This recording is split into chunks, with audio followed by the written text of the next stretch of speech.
Hello everyone. तो चलिए आज मैं बनाती हूँ गोंद के लड्डू आप लोग के साथ। तो सबसे पहले घी को हल्की सी गर्म होने पे मैंने गोंद डाला है, और जब हल्की घी गर्म होगी ना तो क्या होता है कि गोंद अच्छे से फूलेंगे। अगर आपकी घी जो है वो ज़्यादा गर्म हो जाएगी तो गोंद बिल्कुल भी फूलेंगे नहीं। इसलिए हमेशा ध्यान रखना कि घी जो है वो हल्की गर्म हो।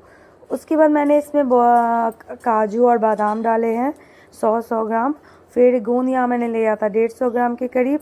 उसके बाद मैंने किशमिश भी ली थी 100 ग्राम और सूजी, बेसन, बहुत सारे इंग्रेडिएंट्स मिला के मैंने गोंद के लड्डू बनाए।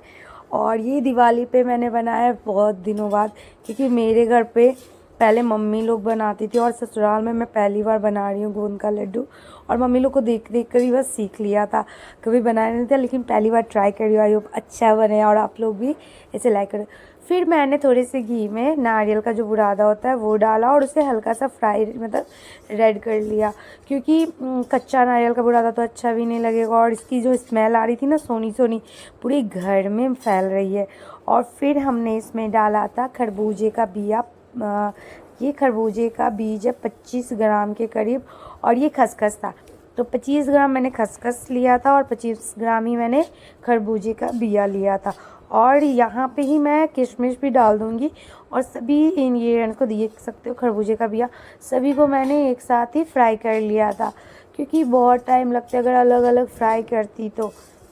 आप भी वही करना। और यहाँ नारियल का बुरादा मैंने लिया 50 ग्राम के करीब। तो डिस्क्रिप्शन में मैं डाल दूँगी कि मैंने कौन कौन सी चीज़ें कितनी क्वांटिटी में ली है। उसके बाद क्या हुआ कि हल्की घी मुझे इस पूरे लड्डू में घी मुझे 800 ग्राम के करीब लग गया।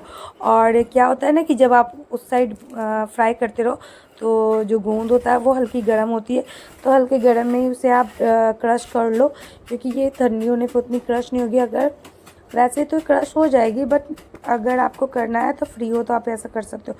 तो मैंने भी गोंद को क्रश कर लिया था और मैंने सारी चीज़ें परात में जो होता है उसे निकालते गए। फिर मैंने लिया कम से कम 50 ग्राम के करीब सूजी, क्योंकि सूजी से ना इसके दानेदार फ्लेवर आता है और बहुत ही टेस्टी लगती है। फिर मैंने घी लिया और घी में मैंने डाला 2 चम्मच के करीब बेसन, क्योंकि मैंने आटा कम से कम 300 ग्राम मैंने आटा लिया था। ये देख सकते हो। तो ये गेहूं का आटा है जो 350 ग्राम लिया था, और जिसमें मैंने जो बेसन है वो 2 से 3 चम्मच डाला था। और उसे जब हल्का वो घी में बहुत अच्छे से फ्राई हो गया उसके बाद मैंने आटा डाला। और फिर मुझे लग रहा था कि घी कम है, तो फिर मैं बार बार घी को डालती जा रही थी। ये शुद्ध घी है। और घर में बताऊँ ना इतनी अच्छी मतलब स्मेल आ रही थी, बच्चे लोग बार बार बोल रहे थे। तो बोले नहीं अभी तो ये पूजा के लिए, तो क्योंकि मैंने दिवाली की पूजा के लिए बनाया, और ये दिवाली के बाद ही टेस्ट होगा कि कैसा बना है। ये देख सकते हैं। और ये जो ना स्मेल आटे की जब आपको अच्छे से भुन जाएगी तो स्मेल आने लगेगी, उस हिसाब से आप इसे निकाल सकते हैं। मैंने इसे थोड़ा ज़्यादा ही भूंजा था, क्योंकि मुझे बिल्कुल भी मतलब इसे स्टोर करना है इसलिए। उसके बाद ये सारी चीज़ें मैं परात में डालते जा रही थी। हमारे बिहार में परात बोलते हैं पीतल के बर्तन को, पीतल के जो होती है। और ये क्या हुआ था कि मेरा फ़ोन जो है वो गिर गया था अचानक, और इस कारण से मतलब थोड़ा सा मुझे दिक्कत होने लगा। फिर मैं देखने लगी नहीं ठीक था, और अगर ये गुड़ में गिर जाती तो बहुत ज़्यादा होती। फिर मैंने गुड़ को अच्छे से मेल्ट कर लिया।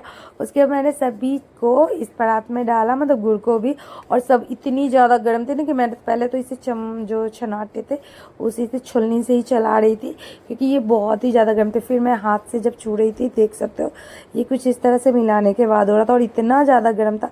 जब हम क्योंकि आप जब ये लड्डू बनाए तो गरम गरम में ही हल्की जब गर्म हो, क्योंकि हाथ सहने लायक जब हो तो आप इसे गोल गोल कर ले, क्योंकि अगर ये ठंडा हो गया तो बिल्कुल भी नहीं बंधेगा और फिर से आपको इसे बार बार गर्म करना पड़ेगा। तो ये सारे लड्डू मैंने अकेले ही जल्दी जल्दी बांधे। कैसा लग रहा है प्लीज़ कमेंट बॉक्स में बताना। अगर आपने हमारे चैनल को सब्सक्राइब नहीं किया तो प्लीज़ सब्सक्राइब कर देना और बेल आइकन को ज़रूर दबाना। और ये जो वीडियोस के लाइक ज़रूर करना, क्योंकि बहुत ही मेहनत लगती है यार वीडियोस बनाने में, और वो भी अकेले अकेले आप प्रिपेयर भी कर रहे हो सामान को, फिर वीडियोस भी बना रहे हो आप लोगों के लिए। तो ये फाइनली मेरा गोंद का लड्डू तैयार हो गया। और सच बताओ ना तो ये घुटने के दर्द हो या आपके किसी भी मतलब जोड़ों में दर्द हो उसके लिए बेस्ट है। Thank you.